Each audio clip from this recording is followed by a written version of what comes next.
नमस्कार, आप देख रहे हैं स्टार इंडिया टाइम्स। हमारे संवाददाता आशु खरवार की विशेष रिपोर्ट। गाजीपुर आवामी पिछड़ी पार्टी के तत्वाधान में एवं राष्ट्रीय अध्यक्ष जिलानी भाई की अध्यक्षता में पार्टी कार्यालय में जननायक व बिहार के पूर्व मुख्यमंत्री कर्पूरी ठाकुर की जयंती पर विचार गोष्ठी आयोजित की गई।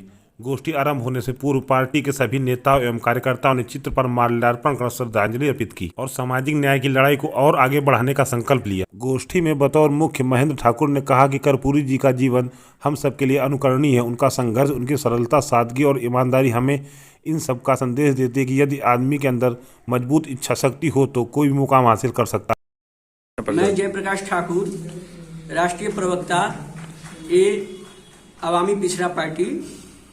आज हम लोग जो यह कार्यक्रम किए हैं जननायक कर्पूरी ठाकुर की जन्मोत्सव पे, आवामी पिछड़ा पार्टी का मेन मुद्दा यही है कि बिहार में कर्पूरी ठाकुर ने अपने मुख्यमंत्री काल में सन 1978 में पिछड़ों को 26% आरक्षण देने का काम किया, लेकिन उनको ये बात का आभास था कि आरक्षण देने मात्र से पिछड़ों का भलाई नहीं हो सकता है, क्योंकि तालाब में जो बड़ी मछलियां होती है वो छोटी मछलियों को खाई जाती है।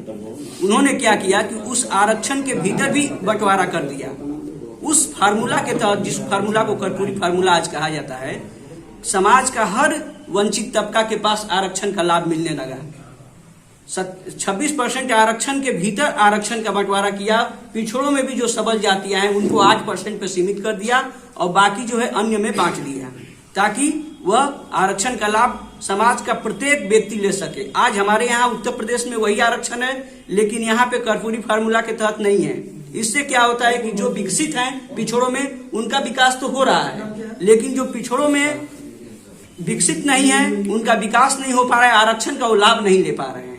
इसलिए हम लोग कर्पूरी फार्मूला की मांग कर रहे हैं, तभी कर्पूरी ठाकुर का जो मनसा है, जो उनका एक सपना है, वो पूरा हो सकेगा। विश्वनाथ प्रताप जी ने पूरे देश में 1990 में 27% पिछड़ों को आरक्षण दिया, लेकिन जब कर्पूरी जी ने उनसे कहा कि हम तो बिहार में आरक्षण का बंटवारा कर दिए हैं, आप भी कर दीजिए उत्तर प्रदेश में, तो उस समय विश्वनाथ प्रताप जी ने अपनी व्यवस्था बताते हुए कहा था कि यदि मैं ऐसा कर दूंगा तो मेरी सरकार गिर जाएगी, क्योंकि मुलायम सिंह के समर्थन से मेरी सरकार चल रही है।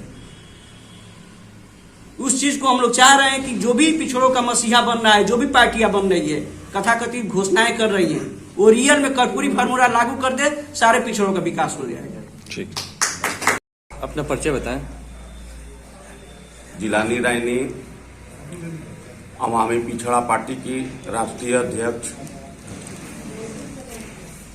और यह पार्टी पिछड़ों, दलितों, शोषितों, वंचितों और मुस्लिम समाज में पिछड़ापन के लिए, जो सबसे पिछड़ापन है, मुस्लिम समाज को अनुसूचित जात और जनजाति की श्रेणी से बाहर रखा गया है।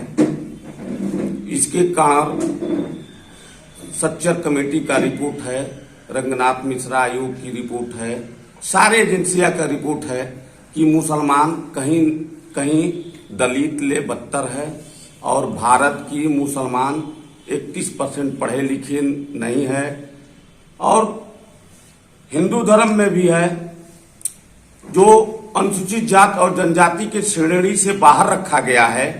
मैं उन पे भी प्रकाश डालना चाहता हूं, जो बिन, मल्ला, केवट, काठी, राजभर, नाई, दर्जी, ये लोग उन राजाओं ने, उस नवाबों ने परापम ये जो बनाए थे कि ये जो पहुनी समाज है, इनको ऐसे पहुनी बना के रखा जाए, विशेष तौर से सुविधा न दी जाए कि ये हमारे बुलाने पे हमारे घर आकर हमारे कपड़े धोवें, हमारा बाल काटे, हमारा जो है ये दर्जी जो है कपड़े आकर सिए, वगैरह वगैरह जो है, इनका शोषण हुआ है। और कई पुश्तों से इन्होंने मजदूरी का काम करते हैं और इनकी शोषण हो रही है। सारे जाति के लिए आरक्षण, जैसे गुण समाज है, 46% मेरिट पर उनके बच्चों को नौकरी मिलेगा।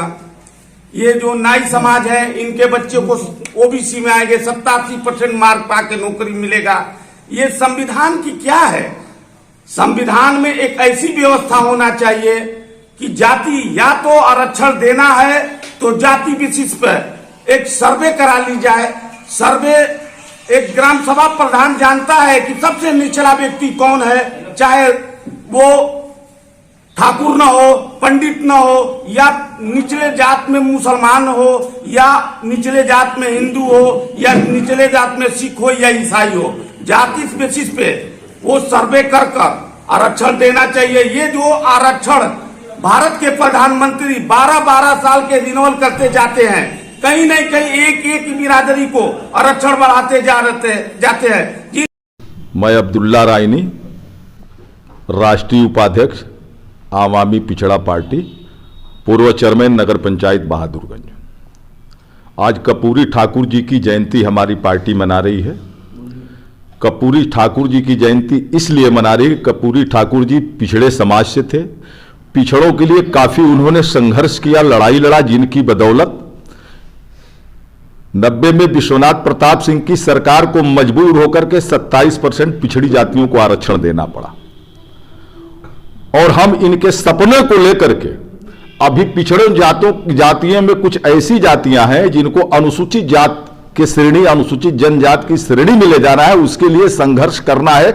इसलिए कर्पूरी ठाकुर जी की आज जयंती पर यह हम स्मरण कर रहे हैं और शपथ ले रहे हैं कि उनकी लड़ाई हम लड़ेंगे। उसके साथ साथ अभी 5 राज्यों में चुनाव है।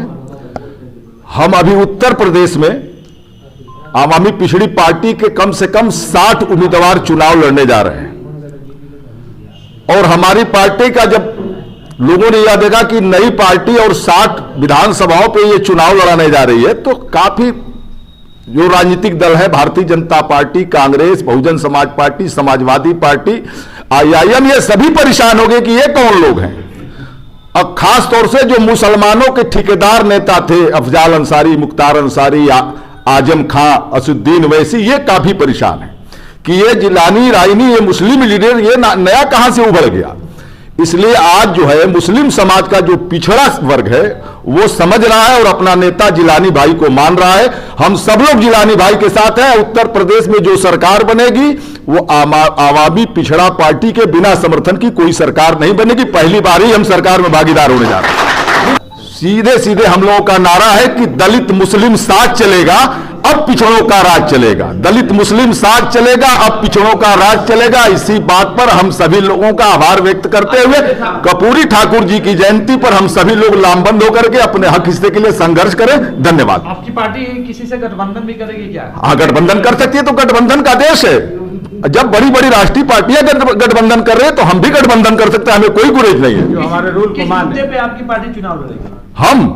हम रोजगार के मुद्दे पे लड़ेंगे, बेरोजगारी देश में बढ़ी हुई है, हम आरक्षण के मुद्दे पे लड़ेंगे, हम विकास के मुद्दे पे लड़ेंगे, और आज जो शिक्षा के मुद्दे पे लड़ेंगे, स्वास्थ्य के मुद्दे पे लड़ेंगे। और आज जो सरकार में दोराचार की नीति चल रही है, एकलव्य का अवहेलना हो रहा है, हम एकलव्य जैसे लोगों को शिक्षा से लैस करके इस भारत के संघर्ष में हम सभी लोग लामबंद